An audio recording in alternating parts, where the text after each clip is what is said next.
So that's how we are creating the client relationships. So the big question is, what are the top agents doing to absolutely crush it in real estate, grow their teams, and add more transactions year over year while so many struggle? If you ever thought about this, you're not alone. No one has been able to get the answers until now. We spent the last few years helping agents sell billions in real estate, rubbing shoulders with top producers, which got us thinking, how can we expose more people to these insights to help raise the standard in the whole real estate industry? We then realized that we could help bridge the gap by getting the secrets from the best of the best so that you can succeed. My name is Andrew Dunn. And my name is Peter Michael. Welcome to Elite Agent Secrets. Topic 2, which is, this is an amazing one because this is something that me and Peter focus a ton of time on, because this is probably the single biggest thing that helps with referrals, right? It's really good client relationships and treating them basically like kings and queens, right? It's like have an amazing experience. So tell us what you mean, client relationships.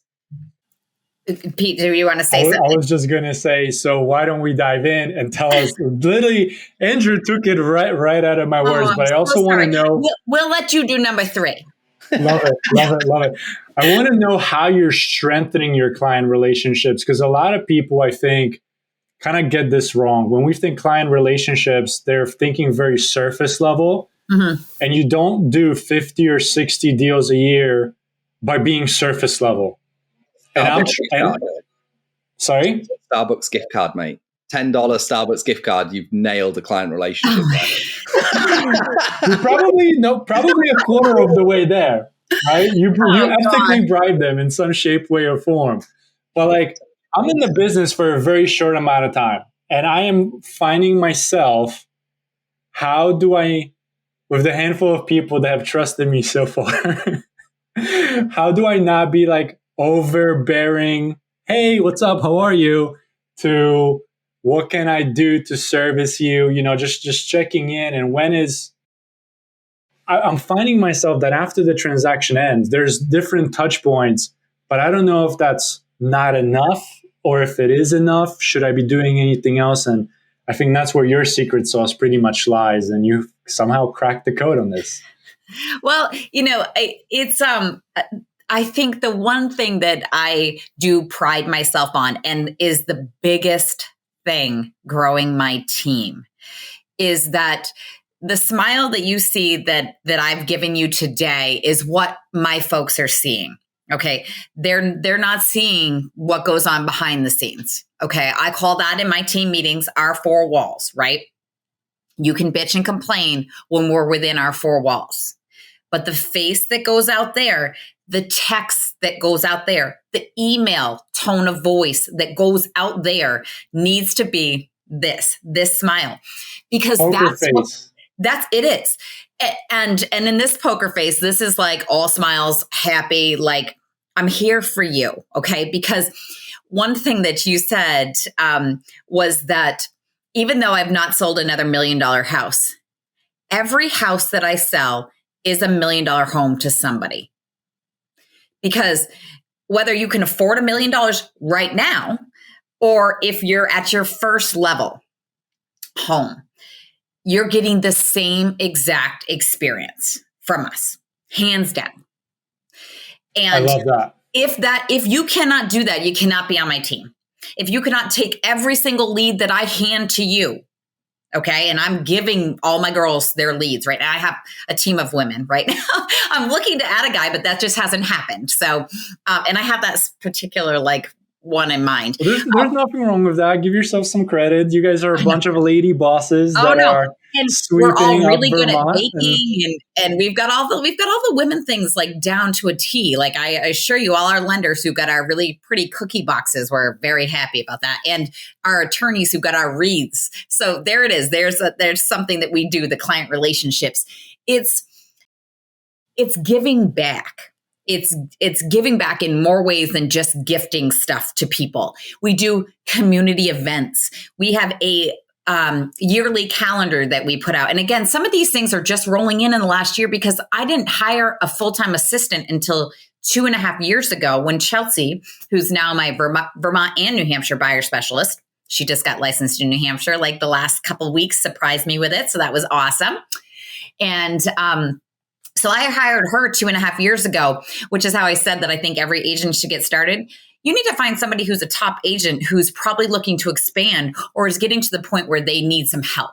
And from what I've learned, anytime you're doing 30 plus transactions a year, you should be having an assistant. I had zero clue about that. Again, that's topic 3. But there it is. I'm going to stop you there for 1 second, because now this is a theme for anybody who's listening. If you ever heard of our podcast, this is, I know at least the second time, because it fairly recently, go back a few episodes, 30 has been the number by multiple high producing agents where you should be looking at adding an assistant or somebody else to your team to give you a little bit more of your time back to do more.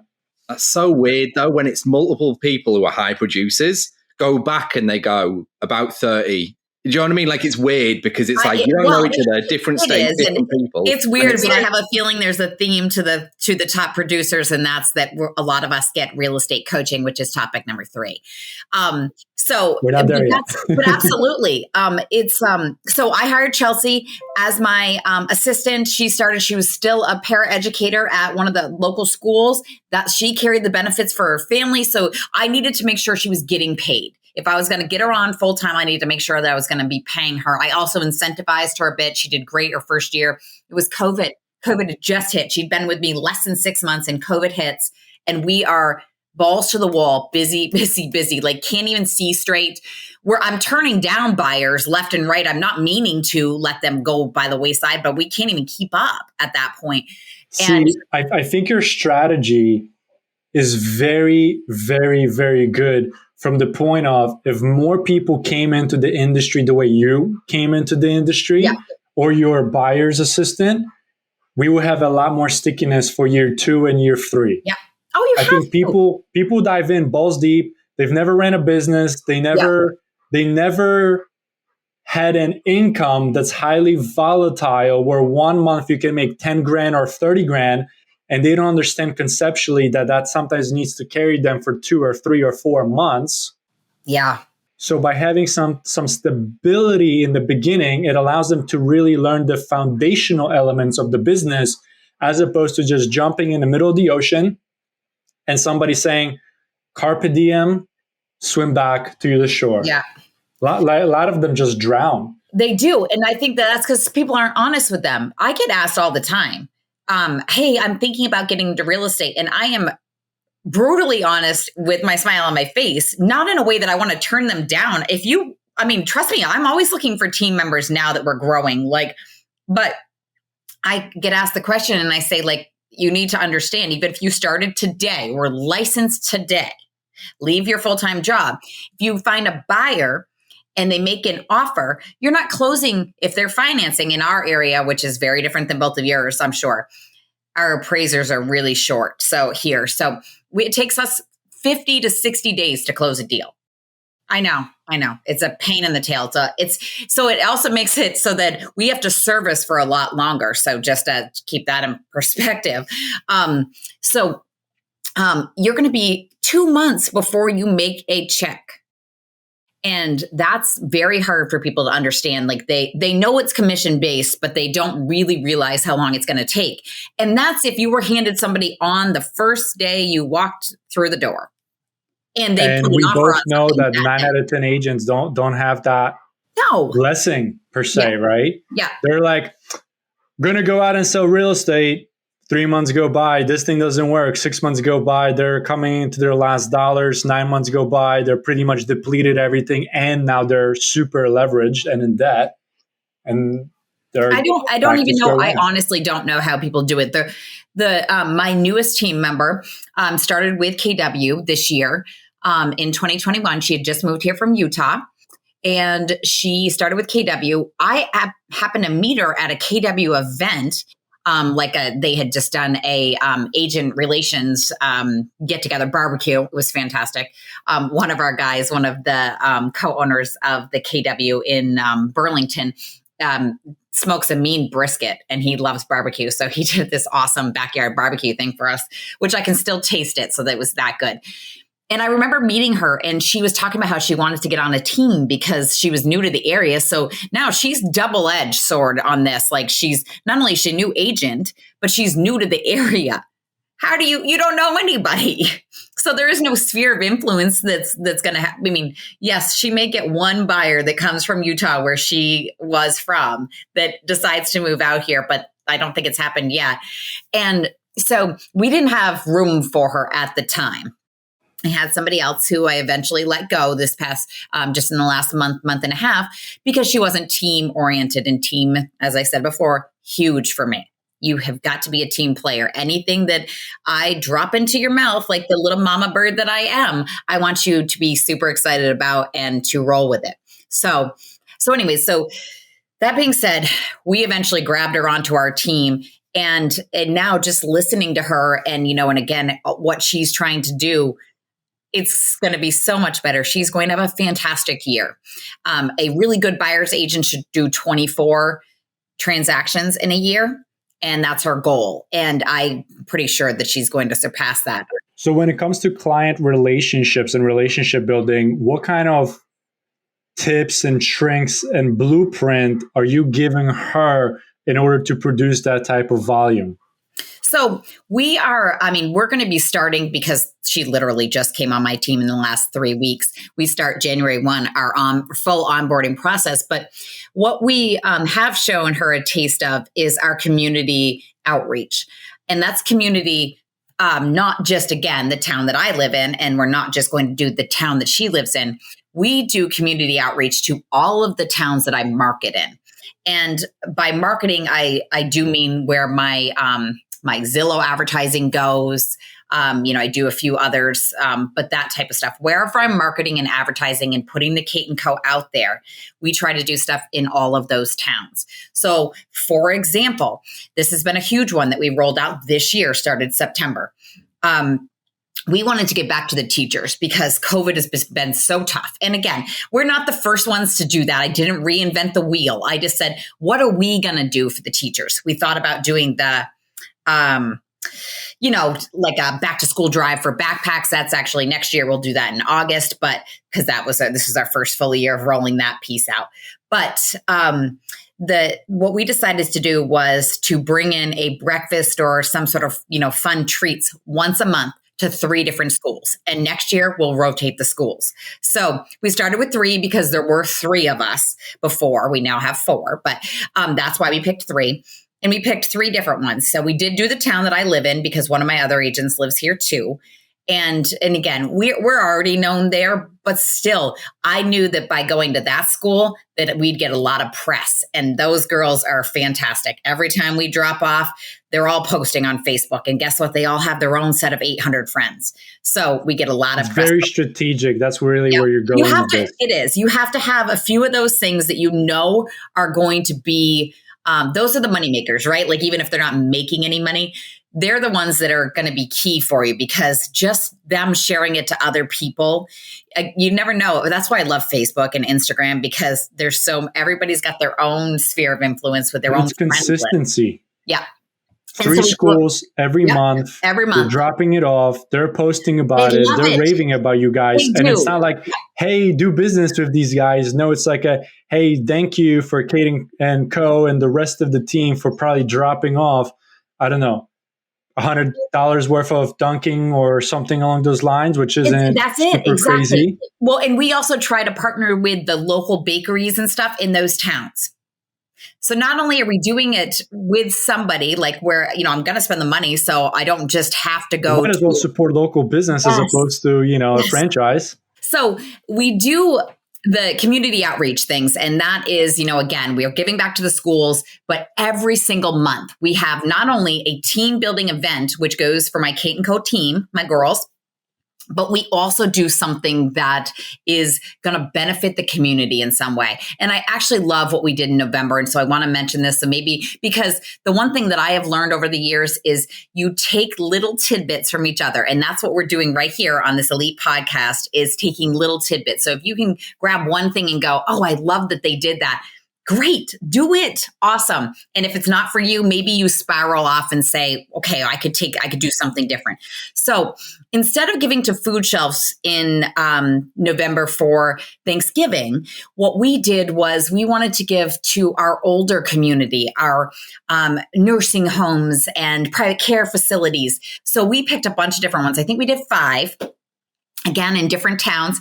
The strategic part of this is I picked the really high end ones that were in the towns that I want to be in. A couple of them we did because I know one of the care facility owners, or excuse me, he's like the general manager. And so I know him. And so we did his, but I picked a couple that were a little bit more high end because guess what, guys? So this is the real estate tip for this is a lot of people go to these assisted living places where it's supposed to be short term and it becomes long term. And now they need to sell their home. Guess what? They don't always know somebody, and neither do the nurses. But if you start to be in front of them, so you love it. You guys love it. We love it because if you go back through our podcast, again, not to plug our own podcast, but like I said, there's success leaves tips. This is probably, or clues. This is probably the 5th or 6th time somebody said what you're sharing about being strategic with retirement communities and them not having a quote unquote preferred vendor or realtor or somebody that they just trust to take care of their clients who need to sell their house because the 3 months that they thought they had left turned into 3 years. No, I know. And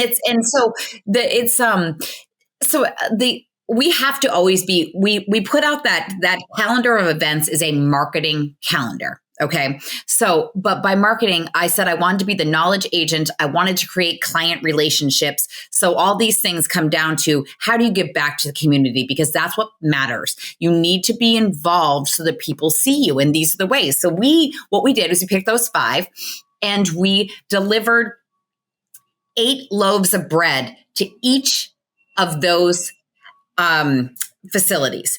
And we did banana, we did, I think, what was it? It was banana, blueberry, whatever it was, the different pumpkin, and then one other one. And they were nicely packaged, really pretty wrapped. Like there was no half-ass in this. It was like they were really, really pretty. We had spoken to them all before, so they knew we were coming. A lot of them are still, you can't come in and whatever. Actually, I think all but one we could actually go into just to set it down and but we told them they could freeze it, but it was for the staff.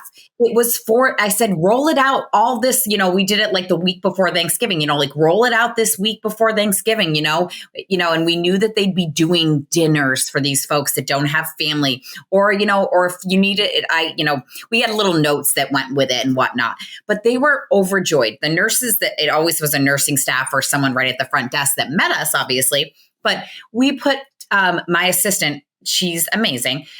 She put together this great flyer, which we do a monthly flyer anyways, that goes out to some of our farming areas. And we put it around at some, just like your typical brochure type of thing. But it's the Kate & Co. keeping you in the know again, right? So we're keeping you in the know. So she tailored it to an older clientele, things that they might enjoy, just some different things with that. So, AKA know your audience, know your branding, and let the brand speak through the audience that you're speaking to really effectively and efficiently communicate the message that you're trying to put out.